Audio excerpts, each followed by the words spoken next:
Assalamu alaikum, my dear student. How are you? I hope all of you are safe, sound, and continue your regular study. This is Abdul Mobin, Assistant Teacher English from Srishti Central School and College Shirazganj. Today I will discuss about a grammar topics of tense. সুপ্রিয় শিক্ষার্থী বৃন্দ, যেহেতু এটা গ্রামারের class, তোমাদের সুবিধার্থে আমি বাংলায় অর্থাৎ ক্লাসটা নেওয়ার চেষ্টা করব। তো প্রথমে আমি তোমাদেরকে খ্রিস্টীয় অর্থাৎ নববর্ষের শুভেচ্ছা জানাচ্ছি। সেই সাথে তোমাদেরকে আবারও প্রীতি এবং শুভেচ্ছা জানিয়ে আজকে তোমাদের অর্থাৎ এই জানুয়ারি মাসের দিক নির্দেশনামূলক বা ওরিয়েন্টেশন ক্লাস শুরু করছি। প্রথমে আমি তোমাদের অর্থাৎ সিলেবাস, তোমাদের যে এনসিটিভি প্রণীত সিলেবাস রয়েছে অর্থাৎ এই বোর্ড সিলেবাসের আলোকে আমি ক্লাসটা নেওয়ার চেষ্টা করব। তো আজ যেহেতু প্রথম ক্লাস, আমি এই প্রথম ক্লাসে তোমাদেরকে অর্থাৎ ইংরেজি গ্রামারের একটি ভাইটাল অর্থাৎ যেটা সাবজেক্ট ম্যাটার হচ্ছে টেন্স, অর্থাৎ টেন্স হচ্ছে কোনো ইংরেজি অর্থাৎ বাক্য গঠনের হচ্ছে সল অফ ইংলিশ ল্যাঙ্গুয়েজ, অর্থাৎ ইংরেজি ভাষার প্রাণ বলা হয়।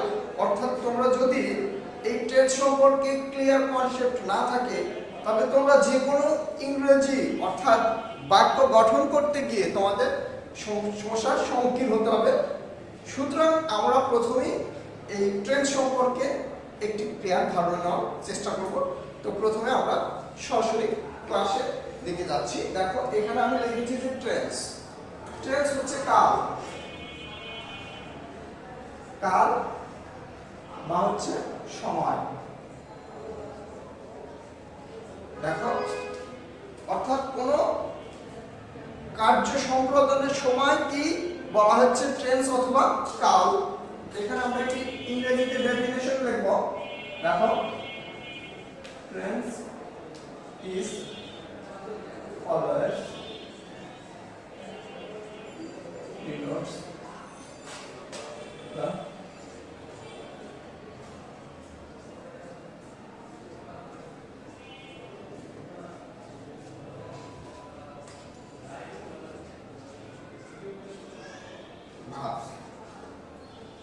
এখানে লেখো দেখা যাচ্ছে যে tense is always denotes the time of action of verbs, অর্থাৎ কোন ক্রিয়া সম্পাদনের যে সময় অর্থাৎ নির্দেশ করা হচ্ছে সেটা হচ্ছে tense. In English grammar tense is always অর্থাৎ refers to the time of action, events or facts. It identifies the present, past or future, অর্থাৎ time or action is done or already done in the will be done in the future. তো আমি একটি ছড়ার মাধ্যমে তোমাদেরকে এই tense সম্পর্কে একটি ধারণা দেওয়ার চেষ্টা করব। ইংরেজি একটি পয়েম রয়েছে, যেমন এক যে ছিল টেন্স বুড়ি, চলতো সেজে বুড়ি বুড়ি, 3 মেয়ে ছিল তার, প্রেজেন্ট পাস্ট ফিউচার, তাদের ঘরে 4 মেয়ে, এক নজরে দেখো যে। এগুলো আমি ছড়ার আলোকে আজকে ক্লাসটা নেওয়ার চেষ্টা করবো। দেখো এখানে যদি আমরা টেন্স লিখি, দেখো টেন্স, এই টেন্স দেখো এখানে আমরা প্রথমে প্রেজেন্ট টেন্স, প্রেজেন্ট টেন্স আমরা হচ্ছে 2 নাম্বার লিখব পাস্ট টেন্স, আর 3 নাম্বার হচ্ছে ফিউচার টেন্স।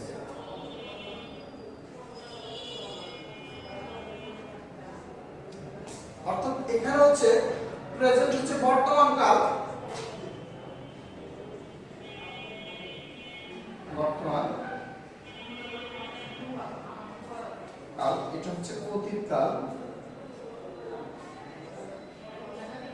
অতীত কাল,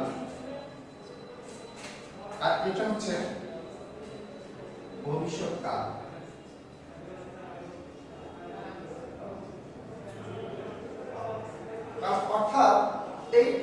সাধারণত প্রেজেন্ট, পাস্ট এবং ফিউচার এই তিন শ্রেণীতে ভাগ করা হয়েছে এবং এই প্রত্যেকটা অর্থাৎ টেন্সের আবার চারটি করে ফর্ম রয়েছে অর্থাৎ indefinite, continuous, perfect and perfect continuous. তো প্রথমে আমি এখানে একটি সেন্টেন্সকে অর্থাৎ এই তিনটা টেন্সের ক্যাটাগরিতে একটু অর্থাৎ ভাগ করে দেখাচ্ছি। এখানে দেখো एग्जांपल I eat rice, এটা হচ্ছে past form, present form, present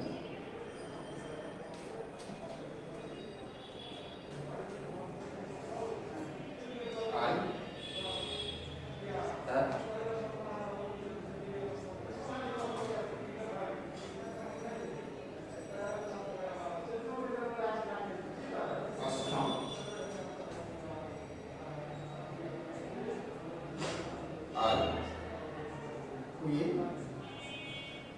অথবা I shall eat rice, future form,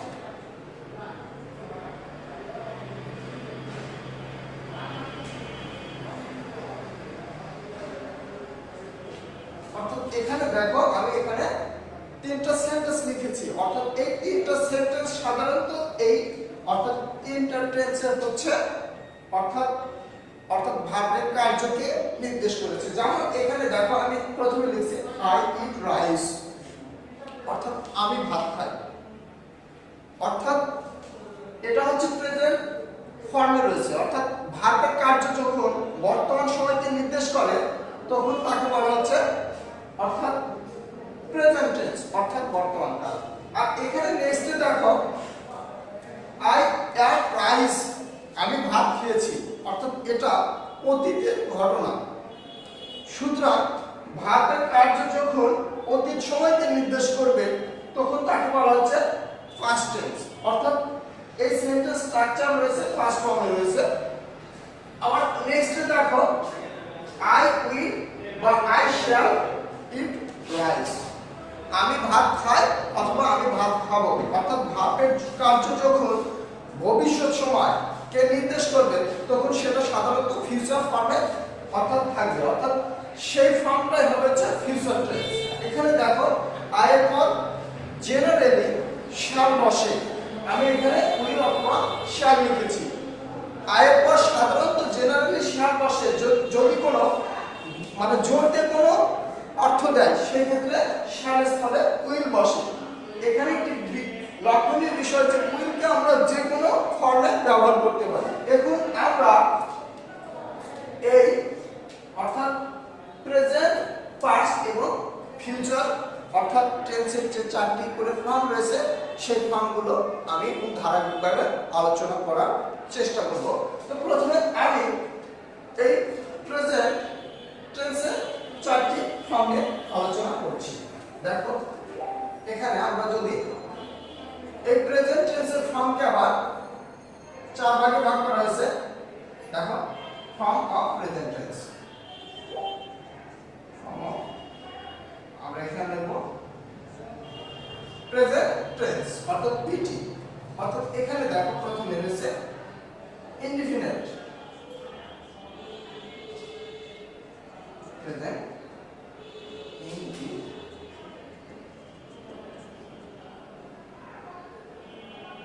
এখানে দেখো প্রেজেন্ট ইনডিফিনিট অর্থাৎ সাধারণ বর্তমান। এখানে আমরা কি লিখব সাধারণ বর্তমান, বর্তমান হচ্ছে কাল, সাধারণ বর্তমান কাল। তো আমি প্রথমে তোমাদের সংজ্ঞাটা বলে দিচ্ছি এবং সংজ্ঞা মুখে বলে দেব এবং এখানে एग्जांपल সহকারে তোমাদেরকে অর্থাৎ এই টেন্স চিনিবার উপায়, বাংলা গঠন প্রণালী এবং এটা যে এক্সেপশনাল ব্যবহার রয়েছে সেগুলো আমি তোমাদেরকে তুলে ধরছি। তারপর এখানে প্রেজেন্ট ইনডিফিনিট টেন্স হচ্ছে সাধারণ বর্তমান কাল অর্থাৎ যখন কোনো ভার্বের কাজ বর্তমানে সংঘটিত হবে তখন সাধারণত সেই কালকে বলা হচ্ছে প্রেজেন্ট ইনডিফিনিট টেন্স, এবং এই প্রেজেন্ট ইনডিফিনিট টেন্স সাধারণত অভ্যাসগত অথবা চিরন্তন সত্যমূলক কোনো কার্যকে নির্দেশ করে। যেমন এখানে লিখি, দেখো হি goes to school, দেখো সে বিদ্যালয়ে যায়। আবার দেখো the sun rises in the east, অর্থাৎ সে বিদ্যালয়ে যায়, the sun rises in the east, সূর্য পূর্ব দিকে ওঠে। আবার এখানে দেখো লিখছি আরেকটা সেন্টেন্স,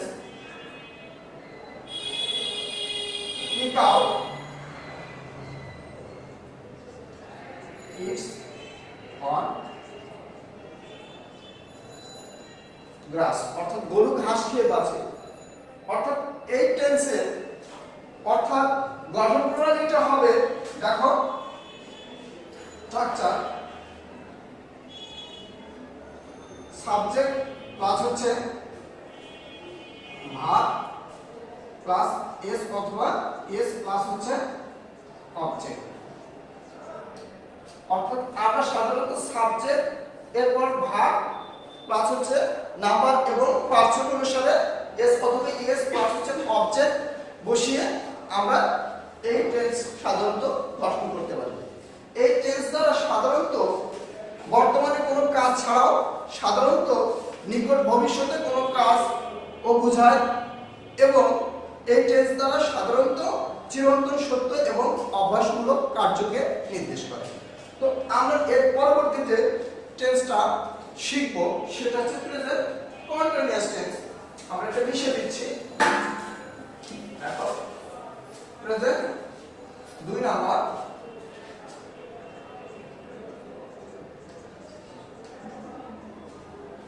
এই প্রেজেন্ট কন্টিনিউয়াস হচ্ছে বর্তমান কাল।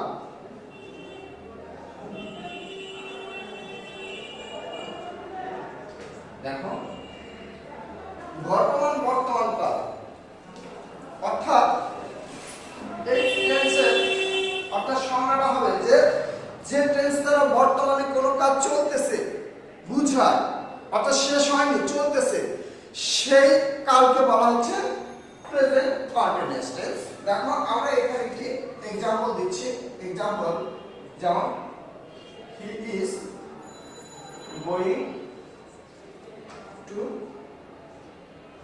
school, they are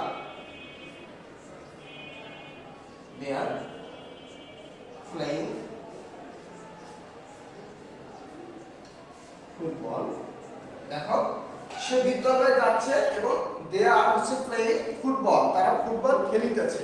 অর্থাৎ এই টেন্স দ্বারা সাধারণত কোনো কাজ চলছে কিন্তু এখনই শেষ হয়নি, চলতি আছে, এরকম অর্থাৎ কার্যকে নির্দেশ করে। এবং এই টেন্স সাধারণত গঠন বা স্ট্রাকচার হচ্ছে যে সাবজেক্ট প্লাস হচ্ছে টু বি ভার্ব বসে প্লাস ফুল ভার্বের সাথে আইএনজি বসে প্লাস অবজেক্ট বসে। সেটা হচ্ছে নাম্বার এবং পার্সন অনুসারে। সাবজেক্ট সিঙ্গুলার নাম্বার হলে ভার্ব সিঙ্গুলার, এবং সাবজেক্ট যদি প্লুরাল হয় তাহলে হচ্ছে ভার্বটা প্লুরাল হয়। আমি এখানে তোমাদের স্ট্রাকচারটা দিয়ে দিচ্ছি, দেখো স্ট্রাকচার সাবজেক্ট প্লাস হচ্ছে be verb and is are plus হচ্ছে মেইন ভার্ব